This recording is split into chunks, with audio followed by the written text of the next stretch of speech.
a comenzar a grabar. Ahí está, ya han escuchado, ya se ha iniciado la grabación. Y ahora paso a compartir pantalla para trabajar nuestro tema del día de hoy. Bien, a ver, permítanme un momento. Ahí está, compartir pantalla, perfecto. A ver, démosle un orden a esto. Y ahora ahí está. El chat por aquí. Los participantes, ahí. Los participantes por acá, para ver quiénes me hablan, quiénes me activan el audio. Ahí está, perfecto. Muy bien. Bien, chicos, vamos a comenzar entonces con nuestro tema del día de hoy, pero antes les dejo aquí en el chat lo siguiente. Primero, las claves de la semana número 2, que espero que ustedes ya hayan resuelto mediante la plataforma Quizzes, y ahora simplemente les corresponda a cotejar las claves que tienen. Luego ya les estoy dejando también el link del quizzes de la semana número 3, que justamente nos toca trabajar el día de hoy, que está programado hasta el día domingo de esta semana, ¿entendido? Así que por favor, tienen más de 5 días para poder entrar a jugar, a practicar sobre todo, ya que muy pronto se acerca nuestro examen de literatura. Y por último, les estoy dejando materiales adicionales, es decir, les estoy dejando unos enlaces de videos de YouTube que he encontrado que pueden ayudarles a complementar toda la información que estemos aprendiendo el día de hoy. ¿Bien? Muy bien, entonces Pedro, por favor, mi delegado, te pido que envíes todo esto que se encuentra en el chat a su grupo de WhatsApp para que de esa manera no se pierda después de finalizada nuestra clase. ¿Entendido, Pedro? A ver si me respondes, porfa. ¿Sí? Entendido, Miss. Listo, Pedro. Muy bien, muchas gracias. Bien, vamos a comenzar ¿Entendido? entonces. Muy bien. Muy bien. Vamos a comenzar entonces con nuestra sesión del día de hoy, que es la sesión número 3, queridos chicos. ¿Bien? Muy bien. Hoy, queridos estudiantes, nos toca trabajar. A ver, nos toca trabajar. Uy, el video de Hamlet no está disponible. Ya, déjame verificar eso después de la clase y luego lo vuelvo a reenviar, ¿sí? Muy bien. Hoy nos toca trabajar literatura medieval, luego trabajaremos Renacimiento y Barroco. Pero antes tenemos que nuevamente recordar lo que hemos visto en la clase pasada, ¿bien? Queridos chicos, recuerden por favor que en la clase pasada trabajamos literatura griega. ¿En qué continente está ubicada la literatura griega? A ver, ¿quién me puede decir activando su audio? ¿En qué continente está ubicada Grecia, chicos?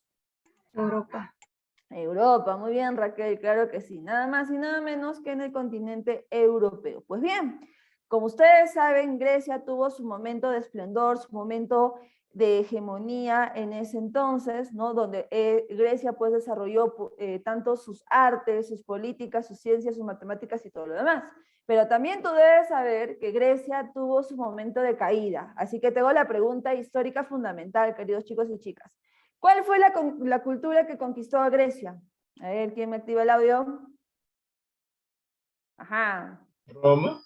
Exacto, pues Pedro, muy bien Muñoz, muy bien Arcel. Por favor, chicos, recuerden que deben enviarme su mensaje de forma pública para todos, ¿entendido? Porque si no, yo solamente leo la respuesta, si no vale. Bien, muy bien. Entonces, recordemos que Grecia fue conquistada por Roma, ¿entendido? Y no estamos hablando de cualquier cultura, estamos hablando de lo que más adelante va a ser el famoso Imperio Romano, ¿entendido? Y ahí está, en el mapa. Mira cómo Europa, en este caso, pues va a ser la mayor parte pues invadida por Roma, o mejor dicho, conquistada por Roma, ¿entendido? Así como también parte pues de África, que está más abajito. Todo esto que ustedes ven de naranjadito, queridos chicos, pues es nada más y nada menos que lo que fue el Imperio Romano, ¿bien? Ahora, como te dije, Roma en su momento hizo un copia y pega de la cultura griega. Por tanto, vamos a ver que las artes, las ciencias, las políticas y muchas cosas más, incluyendo la literatura, va a ser copiada de la cultura griega a la cultura romana.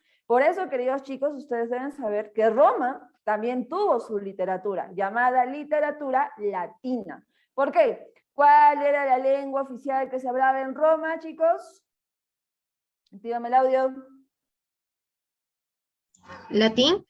Exacto, muy bien, Sam, claro que sí, nada más y nada menos que el latín, ¿entendido? Entonces, las manifestaciones literarias que se hacen en esa época de Roma, pues van a ser en el en esa lengua, latina, ¿entendido?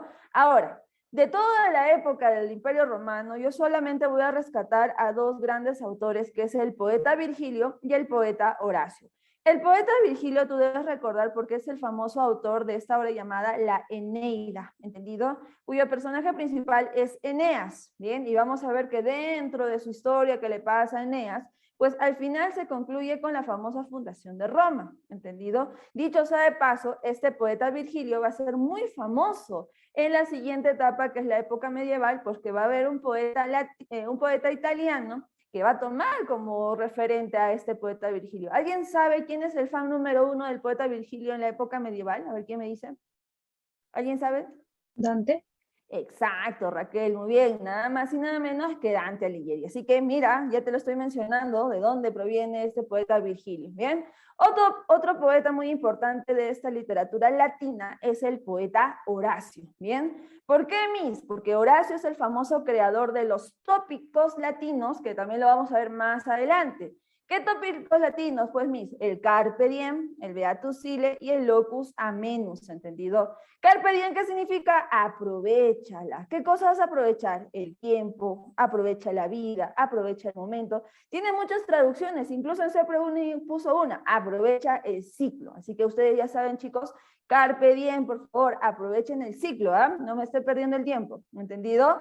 Muy bien, luego tenemos el Beatus Ille. ¿Qué significa Beatus Ille? Dichoso aquel, ¿bien? Y por último tenemos el Locus Amenus, que significa lugar ameno. ¿Y cuál es el lugar ameno? Pues nada más y nada menos que el campo, queridos chicos. El campo va a ser este lugar ameno, este lugar apacible, la naturaleza y todo lo demás, ¿bien? Entonces date cuenta que Roma también tuvo su literatura y esta literatura también va a servir mucho para las siguientes épocas que nos toca estudiar, ¿bien? Ahora, como tú sabes, todo buen momento siempre tiene su final. ¿Y qué sucede con Roma? Pues Roma poco a poco va a caer en declive. ¿Por qué? Porque tú debes saber por cultura general que Roma se divide. Se divide en el famoso Imperio Romano de Occidente, que es el que está aquí, y el Imperio Romano de Oriente, ¿entendido? Roma se divide en dos. Vamos a ver que el Imperio de Occidente va a seguir teniendo su capital, que es Roma, pero en el caso de Oriente su capital va a ser Constantinopla, ¿bien? Ahora, centrémonos acá, centrémonos en el Imperio Romano de Occidente. ¿Qué sucede? Sucede que en los años más o menos 476 después de Cristo, vamos a ver que se da, en este caso, las famosas invasiones bárbaras, ¿bien? ¿Quiénes son los bárbaros, mis? Pues los bárbaros van a ser estos hombres, estas culturas que se encuentran fuera del territorio romano, ¿entendido? Pero ¿qué sucede? Sucede que estos bárbaros poco a poco están ingresando a los territorios de Roma de Occidente, así como el de Oriente. ¿Y qué sucede? Sucede que estos bárbaros poco a poco van a invadir, por eso que va a generar al final que en el año 476 se da la famosa caída del Imperio Romano de Occidente. Y esta caída, más que nada, chicos, se representa con la famosa creación de nuevos reinos, ¿entendido? Y aquí son los reinos que hasta el día de hoy existen, ¿no? Mira todo lo que fue el Imperio Romano de Occidente, cómo se ha dividido, ¿no? Y se da pues el reino de Francia, el reino de Castilla, el reino de Portugal, así sucesivamente. Existen todos los reinos. Y cuando hablamos de reinos, queridos estudiantes, pues ya nos ubicamos en una nueva etapa, la famosa Edad Media, ¿entendido? Edad Media, queridos estudiantes, donde vamos a ver que también se desarrolla una literatura, conocida como la literatura medieval. Bien, ahora sí, ya ubicándonos en la historia y ubicándonos en el tiempo, vayamos pues a trabajar esta literatura medieval. Por favor, anota. ¿Cuál va a ser la palabra clave de esta literatura medieval? Pues anótalo, ahí está, el famoso teocentrismo, ¿entendido? Repito, palabra clave de la literatura medieval es teocentrismo. ¿Qué significa el teocentrismo, chicos? A ver, ¿quién me activa el audio? ¿Quién me escribe en el chat? ¿Qué es teocentrismo? A ver, ¿quién me dice? Centrado en Dios. Exacto, Pedro. Dios. Muy bien, claro que sí. El teocentrismo, queridos chicos, se nos dice o significa que Dios, y sobre todo el Dios católico, es el centro del universo. Por tanto, escúchame bien, en esta época medieval, todas las decisiones políticas, sociales, económicas, filosóficas o las que fueren, todas dependen de este Dios católico. Pero a Dios no lo vemos, a Dios no lo tocamos, a Dios no lo escuchamos. ¿Quién va en este caso va a interceder por estos designios de Dios? Pues nada más y nada menos que la Iglesia Católica. Y ustedes deben saber que durante la época medieval, la Iglesia Católica representada por el Papa, que yo sé de paso, el Papa es justamente ¿cómo se dice? El pastor o el representante de Dios en la tierra, es el que toma las decisiones. Y todos los reinos de esta época medieval, pues se basan, ¿no? Se basan en lo que diga la Iglesia Católica, ¿entendido? Entonces, por favor, fíjate, la época medieval tiene como palabra clave el teocentrismo. ¿Qué otras características también hay en esta época medieval? Pues vamos a ver que se va a dar el empleo de las lenguas romances y el nacionalismo. Vayamos con el empleo de las lenguas romances. ¿Qué pasa, chicos? Pasa que al darse las invasiones bárbaras que te he mencionado aquí, pues vamos a ver que en estos nuevos reinos, pues la lengua latina que se hablaba antes, pues va a ser cambiada, va a ser modificada, ¿entendido? Y esta modificación va a generar en las nuevas variantes del latín. Por eso, justamente, vamos a ver que estas variantes se llaman lenguas romances. Romances provenientes al término de Roma, porque recuerda que en Roma su lengua oficial era el latín. ¿Cuáles van a ser estas lenguas romances? Pues el español, el portugués, el francés, el italiano y muchas lenguas más, ¿entendido? Todos los reinos que se ubican aquí, queridos chicos, van a modificar la lengua latina y van a crear ahora sus propias lenguas. Y en base a sus propias lenguas es que se van a dar sus manifestaciones literarias, ¿entendido? Ahora, por último, también tenemos que ver que en esta época medieval se va a dar el famoso nacionalismo. ¿Qué es el nacionalismo, Miss? Es ese amor a la patria, es ese amor y defensa que se hace a la patria, a la nación. Y vamos a ver que ese nacionalismo se va a dar más que nada por este hecho histórico importante que son las guerras santas. ¿Por qué, Miss? Porque tú debes saber que dentro de las guerras santas, dentro de estos enfrentamientos, va a existir un personaje icónico de la época medieval que es el caballero medieval, ¿entendido? ¿Qué pasa, Miss? Bueno, tú debes recordar que las guerras santas nacen o se dan con la excusa de recuperar la tierra sagrada de Dios. Mira, teocentrismo. Pero la realidad, queridos estudiantes, es que no era ese el objetivo de las guerras santas, sino el objetivo era que los reinos expandan su territorio, ¿entendido? Que los reinos aprovechen o ganen más tierra de lo que ya tenían, ¿bien? Ahora, como tú sabes, los reyes no van a pelear, ¿entendido? Son muy pocos los que pelean, como Ricardo Corazón de León, no. La mayoría de los reyes, ¿qué hacen? Pues tienen a sus caballeros medievales. Ellos van a ser los guerreros de esta época medieval y ellos van a tener la misión de expandir el territorio de su reino, el expandir el territorio de la nación a que ellos pertenecen. Por esa razón, queridos chicos, y anoten por favor, es que los caballeros medievales tienen un espíritu nacionalista. ¿Por qué? Porque, vuelvo a repetir, ellos se encargan de expandir el territorio de las naciones mediante las guerras que tienen contra los otros reinos, ¿entendido? Muy bien. Ahora, ya que hablamos del caballero medieval, hay que notar un datito más, así, un datito interesante. Queridos chicos, ¿cuál es el bien, cuál es el tesoro más preciado que tiene el caballero medieval? ¿A quién me dice? Activa tu audio, escribe en el chat. ¿Cuál es el bien más preciado de un caballero medieval?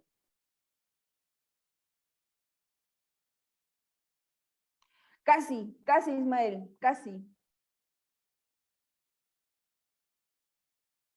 Exacto, muy bien, Sebastián, claro que sí. Nada más y nada menos que su honor, pues chicos. Vamos a ver que el honor es el bien más preciado del caballero medieval. Cuando estemos en la semana 6, les mencionaré en qué consiste el honor y cómo es que el caballero lo defiende a capa y espada. Pero ya entendemos, ahora sí, ya entendemos a qué nos referimos con nacionalismo. ¿Bien? Muy bien, chicos. Entonces vamos a ver pues que durante esta época medieval tienen características muy bien sembradas. Ahora, ¿qué obras literarias se encuentran en esta época medieval? Pues bien, vamos a ver que existirán dos especies del género épico que se desarrollarán en esta época. El primero, más conocido, es el famoso cantar de gesta, ¿entendido? Recuerden, queridos chicos, que la palabra clave del cantar de gesta es héroe medieval. ¿Qué quiere decir eso? Quiere decir que en este caso, los cantares de gesta son historias épicas, ¿entendido? Donde se nos hablan las grandes hazañas y hechos gloriosos de los héroes medievales. ¿Y quiénes son esos héroes medievales, mis? Los caballeros medievales, ¿bien? Y si te das cuenta por la imagen que ves aquí, cada país o cada reino tiene su propio cantar de gesta. Por ejemplo, en Alemania tenemos el cantar de los Nibelungos, en Francia tenemos el cantar de Roldán y en España tenemos el famoso poema del mío Cid, ¿bien? Todos estos, queridos estudiantes, nos hablan pues de las aventuras, de las hazañas de los caballeros medievales, ¿bien? Ahora, dos datos muy importantes de los cantares de gesta, queridos chicos. Primero que nada, ¿quién va a ser este personaje que va a tener la noble misión de ir a contar las grandes hazañas y hechos gloriosos de pueblo en pueblo? A ver, ¿quién me dice? Ahí Los está, juglares. Exacto, Raquel, claro que sí. Nada más y nada menos que los juglares, ¿entendido? Ellos van a ser los que transmitan oralmente estas historias de los caballeros medievales. Segundo dato importante, queridos chicos, para que ustedes me respondan. ¿Estos juglares eran autores conocidos o autores anónimos? A ver, ¿quién me dice? Anónimo. Exacto, Alex, muy bien. Anonymous, claro que sí, chicos. Recuerden que los juglares son, en este caso, autores anónimos. Por tanto, date cuenta, estas obras que acabo de mencionar también son de autoría anónima. ¿Bien? Muy bien. Ahora, la segunda especie que vamos a ver que se desarrolla en esta época medieval es el famoso poema épico. Ahora te toca a ti. Cuéntame, por favor, ¿cuál es la palabra clave del poema épico? A ver, semana 1 de clases, ¿ah? Estamos repasando. Referencias cristianas. Ajá, muy bien, Lisbeth, claro que sí. Nada más y nada menos que las referencias cristianas. Por tanto, date cuenta que vamos a tener una obra donde hay una gran gama de simbología cristiana o católica, también llamada así, ¿entendido? Y si te das cuenta, pues existe una obra icónica donde tiene muchas, pero muchas referencias cristianas. Estamos hablando nada más y nada menos que de la Divina Comedia de nuestro autor Dante Alighieri, que pertenece al país de Italia. ¿Entendido, chicos? Entonces, fíjense, por favor, que tendremos dos especies del género épico desarrollada en la época medieval. Bien, ahora sí, centrémonos entonces a hablar pues de nuestro amigo Dante Alighieri con su famosa obra llamada La Divina Comedia. Biográficamente hablando, queridos chicos, ustedes deben saber que Dante Alighieri es un italiano. Es un hombre que nació en Florencia y que desde el momento que nació, vamos a ver que él siempre fue adoctrinado, ¿entendido? Desde muy pequeño fue justamente un niño que aprendió todo lo concerniente a la religión católica, ya que su futuro, que ya estaba marcado por sus padres y sus familiares, es que justamente él sea un sacerdote, él se convierta en un clérigo, que sea un hijo de Dios. Por tanto, vuelvo a repetirte, Dante Alighieri desde muy chiquito conoce todo lo referente a la religión católica, en este caso, ¿entendido? Vamos a ver pues que él se ha leído las Biblias, las parábolas, conoce muy bien a los santos, conoce muy bien a los pecados. Por eso ese gran conocimiento lo va a plasmar en su obra. Ahora, ¿qué sucede, mis? ¿Al final se convirtió en sacerdote? Pues no. ¿Qué pasó? Pasó pues que finalmente Dante Alighieri conoce a su musa, a su inspiración, que es nada más y nada menos que Beatriz. Pero ojo, chicos, mucho cuidado aquí. Beatriz, queridos estudiantes, no fue nada de Dante, por si acaso, no fue su pareja, no fue su amante, no fue nada de nada, ni siquiera un choque y fuga, nada, ni un beso volado, ¿entendido? ¿Por qué? Porque Beatriz era una chiquilla de 15 años nada más, mientras que Dante, cuando la conoce, ya pasaba a los 30, entonces no, pues chicos, así no se podía dar en esa época. Además, que esta Beatriz pues ya estaba comprometida con otro y al final se casó con ese otro, ¿bien? Simplemente Dante Alighieri se enamoró perdidamente de Beatriz y simplemente tuvo que amarla en secreto, ya que esta chica, pues como te repito, ya estaba pactada, ya estaba en este caso comprometida para otra persona, ¿bien? Pero lo que más va a desconcertar a Dante Alighieri es que Beatriz, al poco tiempo de casarse, lamentablemente fallece, ¿entendido? Y esta muerte es lo que va a desencadenar en Dante Alighieri unos ciertos cuestionamientos sobre la vida y sobre todo, ¿qué sucede después de la muerte? ¿Qué preguntas, Miss? Como por ejemplo, ¿a dónde nos vamos después de morir? O sea, ¿a dónde nos vamos ya cuando estamos muertos? Si nos portamos bien, ¿a dónde nos vamos? Si nos portamos mal, ¿a dónde terminamos? Y si nos portamos más o menos, ¿a dónde terminamos? ¿Entendido? Y justamente basándose en su conocimiento de la religión católica, basándose en lo que conoce sobre los designios de Dios mediante la Biblia, ¿qué hace Dante? Pues se inspira para finalmente escribir su obra más importante llamada La Divina Comedia. Bien, ahora, cuando Dante Alighieri escribe la Divina Comedia, solamente llevaba el título de comedia, queridos chicos, ¿entendido? ¿Qué sucede? Sucede que Dante cuando termina pasa su manuscrito ¿a quién? A otro poeta muy importante de la época que es Giovanni Boccaccio, este famoso autor del Decameron, esta colección de 10 cuentos eróticos, ¿bien? ¿Qué sucede entonces? Sucede que Giovanni Boccaccio se queda maravillado pues por la literatura, por la obra de Dante Alighieri y dice, oh mamma mía, qué hermosura, qué divina es la obra, qué divina es esta comedia. Y es por eso que gracias a la expresión de Boccaccio es que finalmente la obra se llama así, La Divina Comedia. ¿Bien?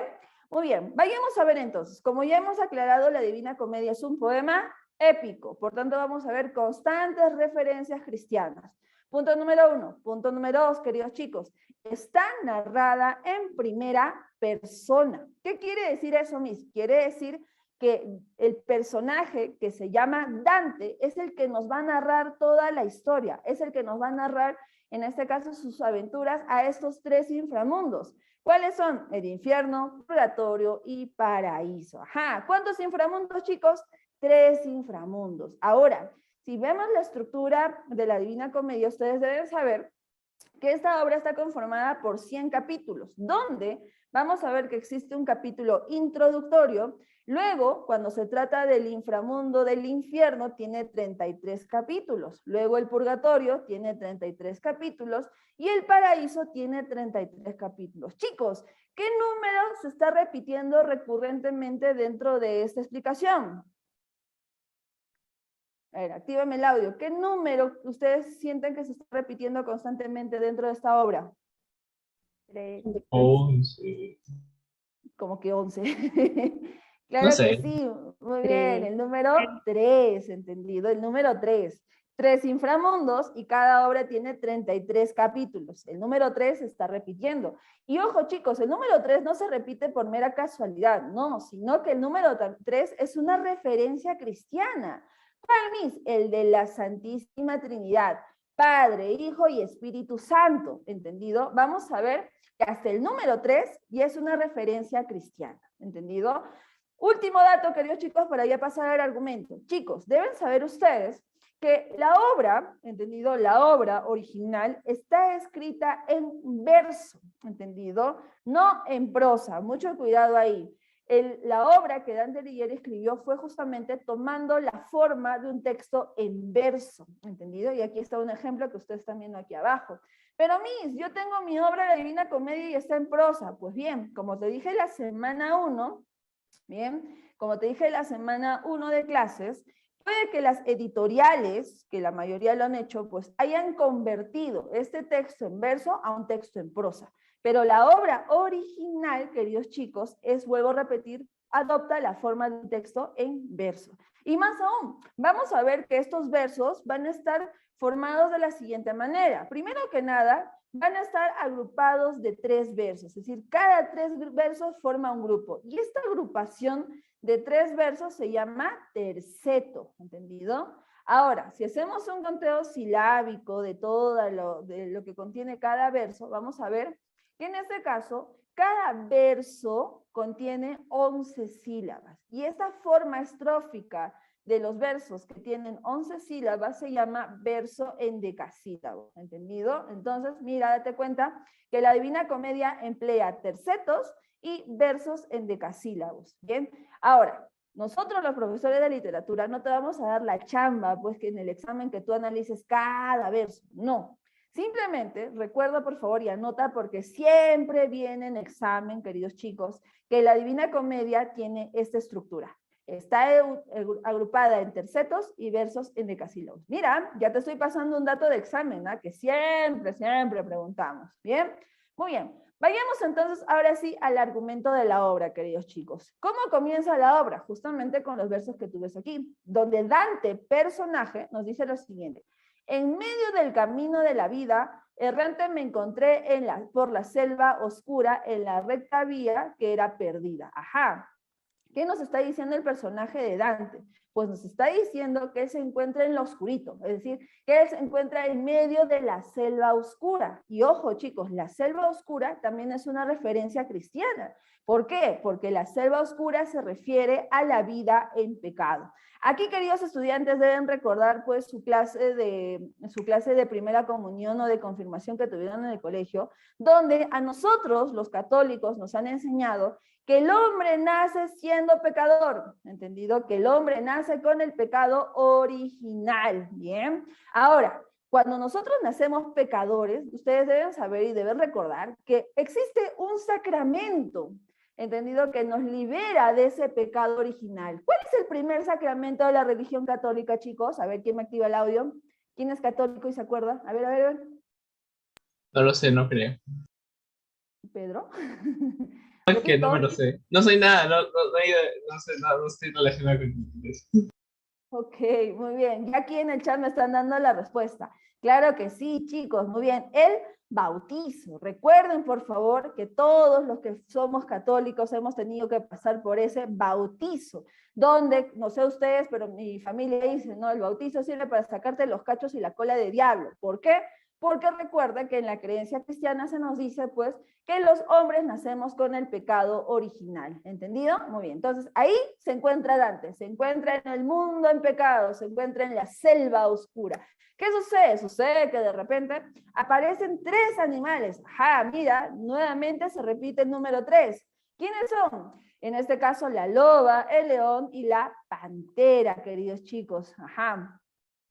También, Pedro. Entendido que, ojo, cada animal representa también un pecado. La loba representa la avaricia, el león representa la soberbia y la pantera representa la lujuria. ¿Qué quieren hacer estos 3 animales? Quieren matar a Dante. Pero, oh sorpresa, alguien viene a su rescate. ¿Quién, dice Chapulín Colorado? No. Viene nada más y nada menos que el poeta Virgilio. Sí, el poeta latino Virgilio que te acabo de mencionar, viene al rescate de Dante y con el poder de la razón, por algo Virgilio representa la razón, ¿qué hace? Ahuyenta a estos 3 animales. Pero no solo ahí queda la cosa, queridos chicos, sino que Virgilio le dice a Dante, bienvenido Dante, en este caso estoy aquí frente a ti, ¿para qué? Para llevarte junto a ella, a tu amada Beatriz. Ella me pidió el encargo de llevarte junto con ella. Así que síganme los buenos, dice Virgilio, y vamos a ver que Virgilio y Dante comienzan pues a entrar a este primer inframundo, que es el infierno, ¿entendido? Dante nos cuenta que el infierno tiene forma de cono invertido y que sobre todo está confirmado por los 9 círculos, ¿bien? Cada círculo tendrá a los diversos personajes históricos y religiosos que han cometido estos pecados o que han cometido pecados atroces que al final les ha llevado como castigo encontrarse en el infierno. Bien, vamos a ver que en el primer círculo van a estar los no bautizados, cuyo castigo será no ver a Dios. Luego tenemos en el segundo círculo a los lujuriosos, que siempre van a ser arrollados por torbellinos. En el tercer círculo se encontrarán los glotones, que siempre les caerá lluvia de granizo. En el cuarto círculo van a estar los ávaros, los pródigos, que siempre serán lanzados de piedra. En el quinto círculo van a estar los iracundos y los tristes, que van a estar ahogados en la laguna Estigia. En el sexto círculo se encuentran los herejes, Bien, que ellos van a tener sepulcros ardientes. En el 7º círculo van a estar los violentos, en el 8º van a estar los fraudulentos, y en el 9º círculo, queridos chicos, van a estar los que han cometido el peor de todos los pecados. ¿Cuál es el peor de todos los pecados? La traición. En el 9º círculo, queridos estudiantes, van a estar los traicioneros, tanto los históricos como los religiosos, como por ejemplo, Judas, Bruto y Casio, ¿entendido? Que en este caso pues van a estar liderados ¿por quién? Por Lucifer. ¿Alguien sabe quién es Lucifer, queridos chicos? Lucifer es nada más y nada menos que en este caso, el ángel, o era el ángel más perfecto que tenía Dios, pero por cuestiones de maldad, que empieza a cuestionar los designios de Dios, ¿qué hace Lucifer? Pues viene a la tierra y empieza a generar enemistades entre los hombres. Por eso Dios, viendo que su ángel perfecto lo ha contradecido, lo ha traicionado con respecto a la idea de la paz, ¿qué hace Dios? Pues le quita las alas y lo manda a lo más profundo del infierno. Por eso, chicos, es que en el 9º círculo se encuentran todos los traidores, ¿entendido? Muy bien. ¿Qué sucede luego? Pues Dante y Virgilio finalmente terminan de recorrer el último círculo y van a ver una puerta enorme que les lleva a una isla, ¿entendido? ¿Y qué sucede? Sucede que en esta isla ven hacia el fondo que existe un cerro muy, muy luminoso. ¿Qué hace Dante y Virgilio? Pues se suben a una balsa que se encuentran ahí y les lleva pues al siguiente inframundo, que es el purgatorio. A ver, chicos, pregunta. Purgatorio viene de la palabra purgar. Pregunta, queridos chicos, ¿qué significa purgar? A ver, ¿quién me dice? Limpiar. Exacto, muy bien. Purgar, queridos chicos, significa limpiar. ¿Qué quiere decir, Miss? Pues que aquí se van a encontrar las almas que tienen posibilidad de ir al paraíso, pero eso sí, primero tienen que limpiar su alma, tienen que limpiar aquellos pecadillos que han cometido estando en vida. ¿Y cómo, Miss? ¿Cómo logra estas almas salir del purgatorio para ir al paraíso? Pues más que nada lo logran gracias a nosotros, a los que seguimos vivos. ¿Por qué? No sé ustedes, chicos, pero deben saber que muchas familias de la cultura católica, pues, ¿qué sucede cuando alguien fallece? Pues se le hace la misa de la semana, luego se le hace la misa del mes, luego se le hace la misa de los 6 meses, luego se hace la misa del año, de los 2 años, 5 años, 10 años y todos los demás, ¿entendido? ¿Por qué? Porque mediante estas misas, ¿qué hacen los hombres? Los hombres, en este caso, intercedemos por el alma que ha fallecido. ¿Para qué? Para que mediante esos rezos, estas almas puedan purificar el alma. Por eso no sé si ustedes se darán cuenta que en las misas el padrecito siempre dice, ¿no? Roguemos por esta alma para que Dios finalmente lo lleve junto a él. ¿Qué estaba diciendo en ese momento el padre? Pues está pidiendo que nosotros, mediante los rezos, ayudemos que esa alma se limpie, que esa alma se purifique y finalmente sea digna de entrar al paraíso, ¿entendido? Entonces vamos a ver que el purgatorio es eso, es este inframundo donde las almas, vuelvo a repetir, tienen la posibilidad de ir al paraíso siempre y cuando, pues, finalmente limpien sus almas, expíen sus pecados, ¿bien? Vamos a ver aquí, queridos estudiantes, que este purgatorio, Dante nos cuenta que está conformada por 7 cornisas, ¿entendido? Y el número 7 no es casualidad, sino que se refiere que está conformada por las 7 cornisas que representan a los 7 pecados capitales. ¿Cuáles? La soberbia, la envidia, la ira, la pereza, la avaricia, la gula y la lujuria, ¿entendido? Y que, como te repito, aquí también se van a encontrar algunos personajes históricos y religiosos que se encontraron ahí, pero que luego finalmente llegan al paraíso. ¿Bien? ¿Qué sucede entonces? Sucede que Dante y Virgilio finalmente recorren las 7 cornisas y finalmente se encuentran en la puerta del paraíso. ¿Bien? Dante, muy emocionado porque finalmente va a ver a ella, a su Beatriz, pues quiere que ya se abran las puertas del paraíso, pero Virgilio le dice a Dante, bueno, Dante, hasta aquí llegó mi compañía. Y Dante le dice, ¿pero por qué, Virgilio? Lo que pasa es que yo no puedo entrar al paraíso. Y Dante le pregunta, ¿pero por qué? Si tú eres un poeta digno, eres uno de los mejores poetas latinos, ¿qué pasó? Y Virgilio le cuenta, lo que pasa, Dante, es que yo no he cumplido con el primer sacramento de la religión católica. Chicos, ¿cuál era el primer sacramento de la religión católica? Bautizo. El bautizo, muy bien, Bianca. ¿Y cuál es el castigo de los no bautizados? ¿Cuál era el castigo? Que no verán a Dios. Por esa razón es que Virgilio no puede entrar al paraíso. Pero Virgilio le dice, pero no te preocupes, Dante, porque finalmente cuando se abren las puertas del paraíso te encontrarás con ella. ¿Quién? Justamente tu amada Beatriz. Y finalmente, pues las puertas del paraíso se abren y finalmente Dante encuentra a Beatriz. Que ojo, chicos, Beatriz va a representar la fe y la gracia dentro de esta obra. Bien, Dante nos cuenta que el paraíso tiene una forma muy espectacular. ¿Por qué? Porque en este caso se refiere que está conformada por 9 cielos flotantes, ¿entendido? Estos cielos también van a tener, en este caso, personajes históricos importantes de la época que se han ganado un pedacito de cielo, y ahí viene ese término, un pedacito de cielo que finalmente acompañan a Dios. Pero más arriba de los 9 cielos, vamos a ver que existe uno más, que es el famoso Empirio, donde ahí justamente se encuentra Dios junto con ¿quién? Junto con la Virgen María y San Pedro. ¿Qué sucede? Sucede que Dante pues fija su mirada en el Empirio, ¿entendido? Y de repente siente que algo está recorriendo desde sus pies, ¿no? Siente que algo sube y sube, y Dante dice, oh, ¿qué está pasando? Dios mío, ¿qué está pasando? Lo que sucede es que Dante siente la presencia de Dios. Ojo, chicos, pregunta de examen. Dante no ve a Dios, Dante no toca a Dios, Dante simplemente siente la presencia de Dios, ¿bien? Y con esa presencia, pues Dante encuentra esa calma, esa tranquilidad, esa paz que finalmente le deja terminar con esta historia. Sí, chicos, Dante termina con su llegada al paraíso y sintiendo la presencia de Dios, ¿bien? Muy bien, ahora, ¿cuáles son los temas fundamentales de la Divina Comedia? Bueno, vamos a ver estos temas desde dos planos. Un plano literal y un plano alegórico. Un plano literal, es decir, ¿de qué trata la obra? Pues trata del viaje que hace Dante al infierno, purgatorio y paraíso. Chicos, por favor, esos son los nombres correctos que tiene la obra. Infierno, purgatorio y paraíso. Nada de limbo, nada de cielo, no, esos términos no existen en la obra, ¿entendido? ¿Por qué se los digo? Porque vino en examen. Bien, Dante recorrió el infierno, el limbo y el cielo. ¿Qué cosa? Todos me marcaron verdadero. No, chicos, es falso, ¿me entendido?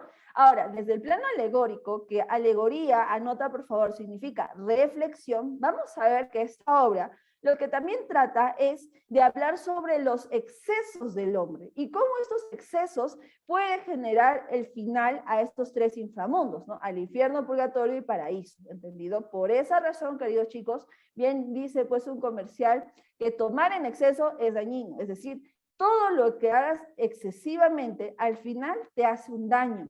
Al final te puede condenar a que termines en el infierno o en el purgatorio, ¿entendido? Ahora, si tú no quieres vivir en excesos, pues tienes que controlarte, tienes en este caso que portarte y ver por tu propia vida para que finalmente seas un digno de entrar al paraíso, ¿entendido? Vuelvo a repetir, todo en exceso es dañino, queridos chicos. Ahora, la obra, cuando fue escrita en una lengua llamada toscano, ¿entendido? Una lengua romance de justamente la lengua italiana. ¿Qué sucede? Sucede que esta lengua estaba a punto de extinguirse. Por eso Dante, a manera de poder tener una evidencia de que existió esa lengua, pues lo escribe en ese lenguaje, el toscano. Y por último, por favor recuerden que esta obra está conformada por tercetos, es decir, agrupaciones de 3 versos, y el verso en decasílabo, es decir, que cada verso cuenta con 11 sílabas. ¿Bien? Muy bien, chicos. Entonces, esta es la obra representativa de la época medieval a nivel universal, ¿entendido? Ya cuando lleguemos a la semana 6 hablaremos nuevamente de esta época, pero solamente concerniente a España. ¿Bien? Ahora, ¿cómo terminó la época medieval, mis? Bueno, terminó con 2 hechos fundamentales. La primera, que es que en el año 1453, o sea, fíjate, la época medieval duró casi 1000 años, por no decir que sí duró 1000 años, pues se dio la famosa caída del Imperio Romano de Oriente, ¿entendido? Con eso, pues, finalmente Roma deja de existir. Pero el otro hecho que para mí es mucho más importante y relevante es que en el año 1492, ¿qué se dio, chicos? Se dio el descubrimiento de América. Pregunta de cultura general, queridos chicos. ¿Quién descubrió América? Cristóbal Colón. Muy bien, Paul, claro que sí. Nada más y nada menos que nuestro amigo italiano Cristóbal Colón, ¿con ayuda de quién? Con ayuda de la corona española, ¿entendido? Ya, Miss, pero ¿esto qué tiene que ver con la literatura? Pues bien, espérate. Primero que nada, debes saber que el descubrimiento de América ayudó bastante, favoreció bastante a España. ¿Por qué? Porque con ese descubrimiento, España, ¿qué hace? Empieza a colonizar todo lo que es Centro y Sudamérica. Y de esas colonizaciones tú debes saber que España sale rica. ¿Por qué? Porque España forma sus virreinatos, pone los impuestos que quiere a sus virreinatos, ¿entendido? ¿Qué más? Realiza saqueos. Bien, claro que sí, Ismael. Se empieza a aprovechar de toda la minería que se encuentra en sus colonias, ¿entendido? Saquean el oro, la plata, el cobre y otros minerales preciosos o piedras preciosas. Así como también tienen mano de obra barata. ¿Qué quiero decirte? Económicamente hablando, España se vuelve rica. España tiene plata como cancha gracias a las colonizaciones, ¿bien? ¿Qué pasa? Pues los otros países de Europa se enteran de ello, pues, ¿y qué sucede? Sucede que Inglaterra, Francia y Portugal hacen lo mismo que España. Comienzan a colonizar lo que quedaba de Norteamérica y también empiezan a colonizar África, ¿entendido? Con lo cual vamos a ver que Europa entra a una etapa de apogeo económico gracias a sus colonizaciones y todo lo que conformaba dichas colonizaciones. Por tal razón, Europa, queridos chicos, tiene plata como cancha. Y esta situación económica que tiene Europa, pues va a generar que esta sociedad europea empiece a cuestionar sobre la religión católica. ¿Por qué? Porque el hombre se está dando cuenta que puede conseguir mucho más que simplemente deberse a los designios de Dios. Por eso vamos a ver que nace una nueva etapa llamada la Edad Moderna, ¿bien? Donde vamos a ver, vuelvo a repetirte, que el hombre se da cuenta que simplemente seguir a Dios no es suficiente, que el hombre también puede conseguir otras cosas por sus propios medios, gracias a lo que está pasando en esta época, ¿entendido? Vamos a ver entonces que ya nos ubicamos en una edad moderna que se desarrolla en el siglo XV hasta el siglo XVIII. Y en esta edad moderna, queridos chicos, vamos a ver la presencia de dos corrientes literarias. Una es el Renacimiento y otra el Barroco, ¿bien? Que como te das cuenta, van a ser dos corrientes opuestas. Comencemos con el Renacimiento. Chicos, ¿qué significa Renacimiento? Este prefijo re es volver a. ¿Qué significa? Volver a nacer. Vamos a ver que este Renacimiento, anota por favor, va a tener como palabra clave el antropocentrismo. Pregunta, chicos, ¿quién nuevamente va a ser el centro del universo? El hombre. ¿Quién? El hombre, muy bien, Darío, claro que sí, el hombre, ¿entendido? El hombre nuevamente va a ser el eje fundamental de la sociedad, porque el hombre se da cuenta que puede solo sin seguir a Dios, ¿entendido? Y por tanto vamos a ver que se empieza nuevamente a estudiar, nuevamente a revalorar todos los estudios que se hizo al hombre. Es así que van a nacer estas corrientes filosóficas como es el humanismo, el racionalismo, y vamos a ver que se da la presencia del clasicismo. ¿Qué significa clasicismo? Volver a lo clásico. Y aquí debemos recordar a estas dos grandes culturas que tenían como eje fundamental al hombre. ¿Cuáles eran esas dos culturas? La cultura griega y la cultura romana. Por eso ustedes deben escuchar ese término de la revaloración greco-romana o revaloración greco-latina, ¿entendido? Date cuenta, mira, el hombre es nuevamente el protagonista. Bien, ahora, ¿qué más? Vamos a ver que en este renacimiento, con esta revaloración, pues se va a traer todos los conocimientos griegos y romanos a esta época del siglo XV. Y nuevamente va a aparecer la idea de la simetría, del equilibrio, como te das cuenta, que también se plasma en la arquitectura, como el Palacio Farnesio, donde te das cuenta todo es simétrico. Mira las ventanas, los espacios y todo lo demás, ¿bien? Y vamos a ver que las obras que más destacan en esta época de Renacimiento van a ser los ensayos y las églogas. Como vienes leyendo el globito, en el Renacimiento nace el ensayo, esta especie de género expositivo, ¿gracias a quién? Gracias al francés Michel de Montaigne, creador de los ensayos. Pero no es el único, ¿ah? Vamos a tener a Nicolás Maquiavelo con El Príncipe, a Erasmo de Rotterdam con Elogio de la Locura, y en el caso de las églogas vamos a tener pues a Garcilaso de la Vega con sus églogas unos. Y como te darás cuenta, todavía va a continuar la presencia del poema épico con Orlando Furioso y Jerusalén libertada. Bien, eso, queridos chicos, es el Renacimiento, ¿entendido? Pero rápidamente, ¿qué va a pasar? Nacerá otra corriente literaria que va a ser la oposición a ese renacimiento, que es el barroco. Anota, por favor. La palabra clave del barroco va a ser pesimismo, ¿entendido? ¿Qué es el pesimismo, Miss? Es la actitud negativa frente a la vida. ¿Qué sucede, Miss? ¿Qué pasó? Lo que pasa es que el hombre, como ha abandonado a Dios en la época del Renacimiento, el hombre se da cuenta que está solo. ¿Por qué? Porque ya no tiene un guía superior que lo oriente sobre la vida. Y vamos a ver que el hombre va a cuestionar muchas cosas ante esta situación, ante esta crisis existencial que está viviendo en el barroco, ¿entendido? A tal punto de que el hombre va a llegar a una conclusión muy fundamental, queridos chicos. ¿Cuál es? Que la vida es fugaz, que la vida es breve, nada más, ¿entendido? Que todos los seres vivos, queridos estudiantes, no somos eternos, que en cualquier momento nos podemos ir, ¿no? ¿O ustedes, chicos, saben hasta cuándo van a vivir? Más aún, ¿ustedes saben, por ejemplo, cuándo y en qué momento van a fallecer y cómo van a fallecer? ¿Sí o no? ¿Alguno de ustedes sabe?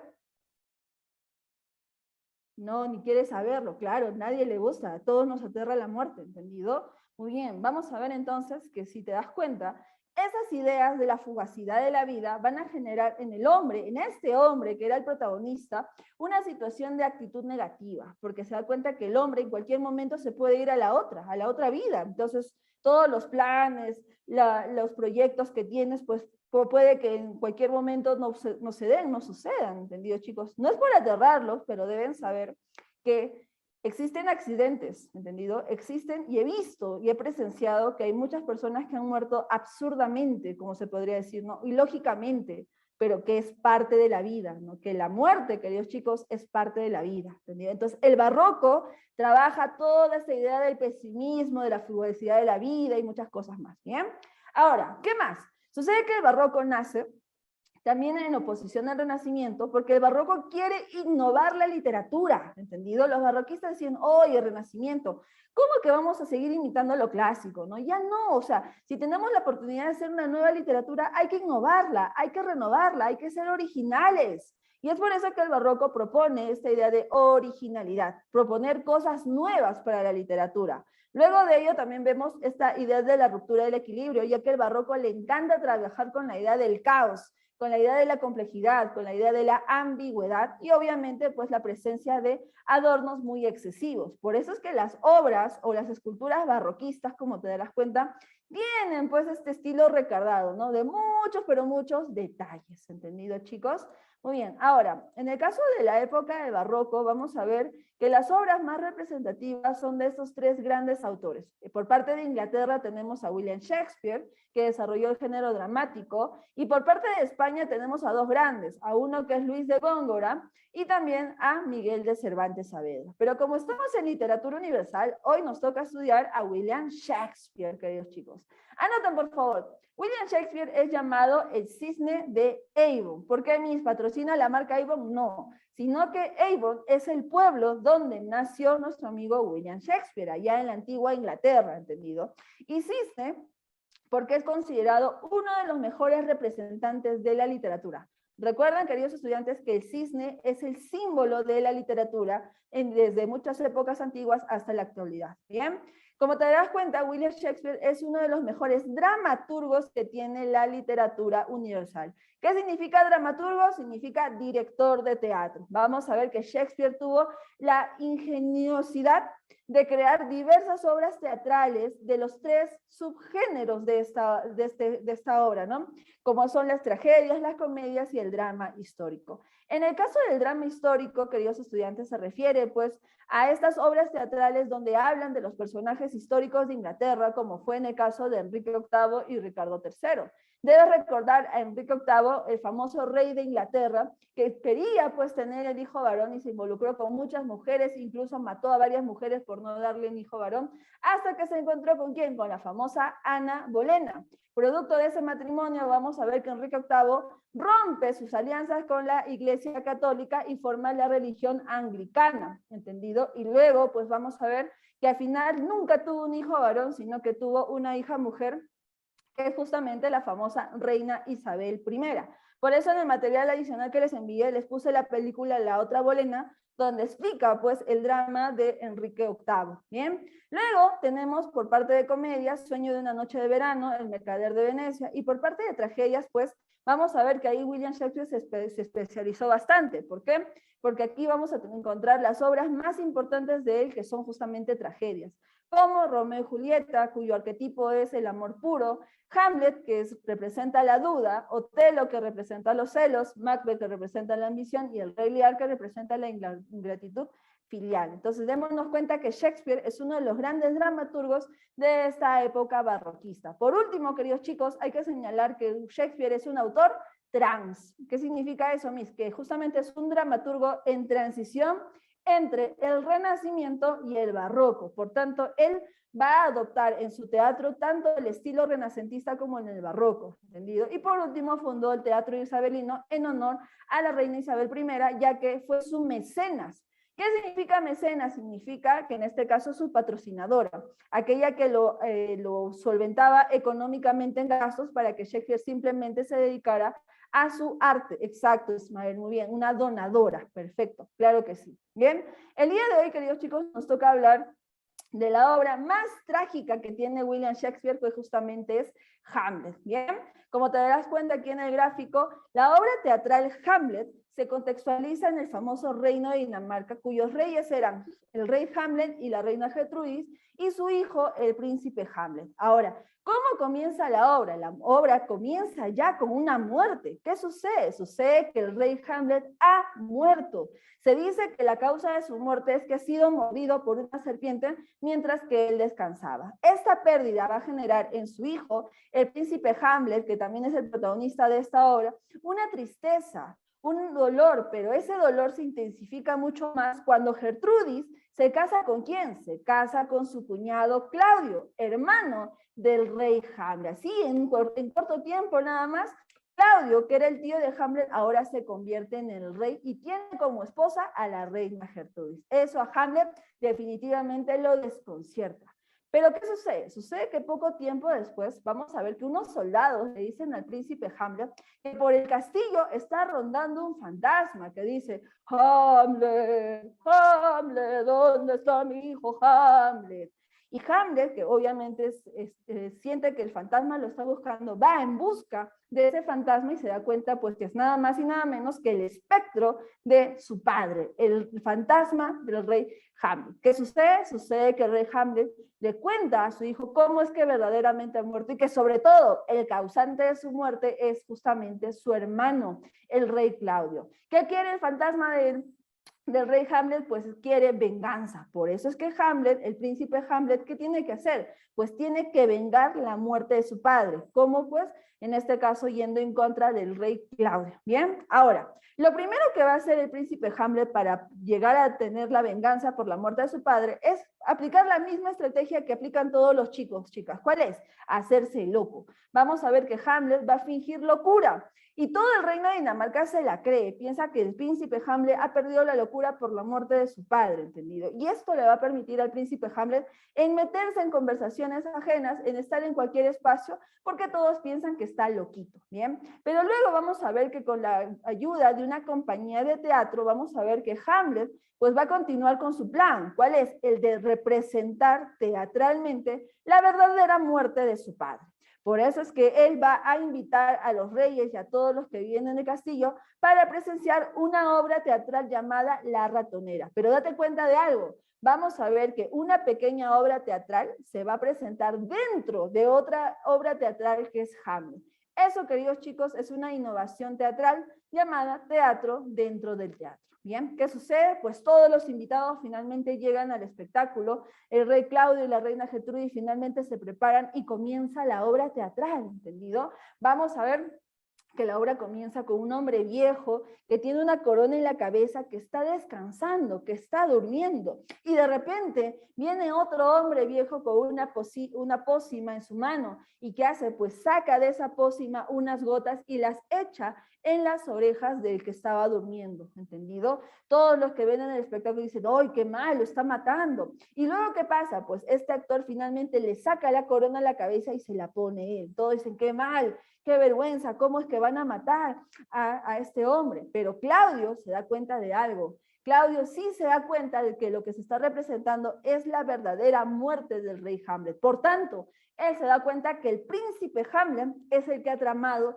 todo este plan y que el príncipe Hamlet sabe cómo es que murió su padre. Por eso es que Claudio, totalmente, en este caso desesperado y nervioso, ¿qué hace? Pide detener la obra y vamos a ver que Claudio sale despavorido de la función. Es en ese momento que el príncipe Hamlet empieza a tener esa sensación de vengar la muerte de su padre, pero de repente le entra la duda, ¿no? Le entra este famoso monólogo del ser o no ser, ahí el dilema, ¿entendido? Pero luego finalmente se decide y ¿qué hace? Pues va detrás de Claudio, ¿entendido? Pero va a ser detenido ¿por quién? Por su madre Gertrudis, que dice, cálmate Hamlet, cálmate por favor, la locura te está cegando la razón, cálmate, vamos a conversar en mi cuarto.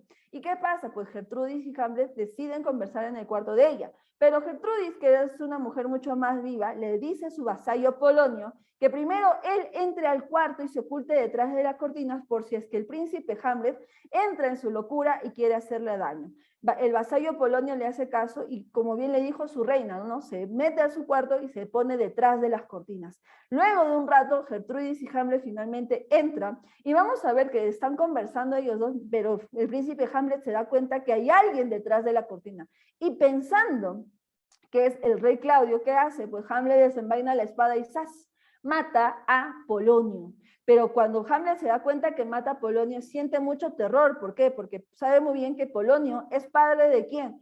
Padre de Laertes, amigo de Hamlet, y padre de Ofelia, la chica que está enamorada del príncipe Hamlet, ¿bien? Y vamos a ver que el príncipe pues entra en desesperación, en mucho miedo porque ha matado al hombre equivocado. Esta desesperación la va a aprovechar ¿quién? Claudio. ¿Por qué? Porque va a hablar con Hamlet diciéndole que se vaya a Inglaterra para que de esa manera no sea acusado por la muerte de Polonio, y Hamlet acepta. Pero lo que no sabía Hamlet es que en ese viaje hacia Inglaterra, Claudio había contratado unos matones que tenían en una carta justamente las indicaciones de cómo matar al príncipe Hamlet. Y eso sucede en la embarcación que lo lleva a Inglaterra. ¿Qué pasa mientras tanto? Pues Laertes se entera de la muerte de su padre a manos del príncipe Hamlet y Laertes también quiere vengar la muerte de su padre, ¿entendido? Mientras tanto, Ofelia, ¿qué le sucede? Pues ella sí se vuelve loca, ella sí entra a la locura porque se entera que su amado Hamlet pues mató a su padre. Y esa locura va a desencadenar en su muerte. ¿Por qué? Porque un día en que ella estaba cerca a un lago profundo, pues sin querer tropieza ese lago y ¿qué sucede? Pues ella muere, ¿entendido? Muere ahogada. Y cuando justamente el día que está siendo enterrada Ofelia, ¿qué sucede? Sucede que Hamlet está retornando a Dinamarca. ¿Gracias a quién? Gracias a unos piratas que habían secuestrado el barco donde Hamlet estaba siendo trasladado a Inglaterra, y en ese robo vamos a ver que los piratas encuentran la carta de Claudio dirigida a los matones. Por esa razón es que los piratas matan a esos matones, valga la redundancia, y vamos a ver que gracias a ellos, a los piratas, Hamlet finalmente retorna a Dinamarca. Vuelvo a repetir, cuando el día en que Ofelia está siendo enterrada, ¿bien? Cuando Laertes se entera de que Hamlet ha retornado, ¿qué quiere? Quiere vengar la muerte de su padre. Y Claudio va a aprovechar eso, por eso que lo va a cizañar, a tal punto de finalmente Laertes y Hamlet, en este caso, pactar un duelo, donde Laertes, tramado junto con Claudio, pues deciden envenenar la espada que utilizaría Laertes, y Claudio por si acaso dice, voy a preparar una copa de vino envenenada por si es que falla la situación del duelo. ¿Bien? ¿Qué sucede entonces? Sucede que Hamlet y Laertes finalmente se baten a duelo, ¿entendido? Ellos dos están dando de espadazos, donde Hamlet está recibiendo varios cortes con la espada envenenada. Pero mientras que ellos dos están peleando, se están en duelo, vamos a ver que Gertrudis le entra la sed, ¿entendido? Le entra mucha sed. Y vamos a ver que ella, sin querer, se toma la copa de vino envenenada, generándole la muerte. Luego, después de un rato de tanto duelo, vamos a ver que la espada envenenada pues pasa a manos de Hamlet, y como Hamlet era experto en la espada, ¿qué sucede? Pues le clava a Laertes. Y Laertes, antes de morir, le dice a Hamlet que el que tramó la idea del duelo y de la venganza justamente fue Claudio. ¿Qué hace Hamlet? Pues saca la espada envenenada y va contra Claudio. ¿Y qué hace? ¡Zas! Le clava la espada y también le hace beber lo que quedaba de la copa de vino envenenada. Bien, al final, ¿qué sucede? Sucede que el príncipe Hamlet, a pesar de que ganó el duelo, pues él poco a poco está delirando. ¿Por qué? Porque por los cortes que ha recibido con la espada envenenada, él también termina muriendo. Conclusión, chicos, todos mueren, ¿entendido? Por eso debes saber que Hamlet es considerada la obra más trágica de la literatura universal, porque todos los personajes mueren. ¿Cómo termina la obra, Miss? La obra termina cuando Fortinbras, que es el rey de Noruega, se entera pues que Dinamarca ya no tiene rey, y mucho menos linaje ni descendencia. Por eso es que Fortinbras, basándose en una deuda que Dinamarca tenía con Noruega, pues ¿qué hace? Pues viene a Dinamarca y él conquista Dinamarca y también se convierte en el nuevo rey de este lugar. Bien, así, queridos chicos, termina la obra, ¿entendido? Ahora, la obra Hamlet, como tú debes saber, tiene como tema fundamental la duda y la venganza. Y esta obra tiene dos grandes referencias literarias. Desde el aspecto teatral, esta obra se refiere mucho a la obra La Orestiada de la literatura clásica, porque recuerda que Orestes también quiere vengar la muerte de su padre. Y una referencia histórica es que esta obra se basa en esta famosa crónica llamada, o mejor dicho, la crónica escrita por Saxo Grammaticus, que justamente es un cronista que se basó o escribió esta historia de una tragedia en el reino de Dinamarca. ¿Qué pasó? Shakespeare lee esta crónica y finalmente se inspira para crear esta obra, ¿entendido? Como te habrás dado cuenta, esta obra tiene dos innovaciones teatrales, como es el monólogo en escena, con su famosa frase del ser o no ser, he ahí el dilema, y el famoso teatro dentro de teatro, donde se da pues la famosa puesta en escena de esta obra teatral, La Ratonera. Por último, queridos chicos, como te darás cuenta, dentro del Hamlet también vamos a encontrar arquetipos. ¿Qué significa? Símbolos. En este caso, Hamlet representa la duda y la venganza, Claudio representa la traición, Gertrudis representa la infidelidad, Ofelia representa la fidelidad amorosa, y Laertes representa también la venganza por la muerte de su padre. Y por último, como te darás cuenta, esta obra teatral está estructurada en 5 actos, en 5 momentos, nada más. Bien, muy bien, chicos. Entonces, eso sería todo lo concerniente a nuestra clase del día de hoy. ¿Entendido? Muy bien. Espero, chicos, que les haya gustado mucho la clase y que los contenidos hayan quedado sumamente claros. ¿Entendido, chicos? Muy bien. Ahora voy a detener la grabación primero que nada. Ahí está.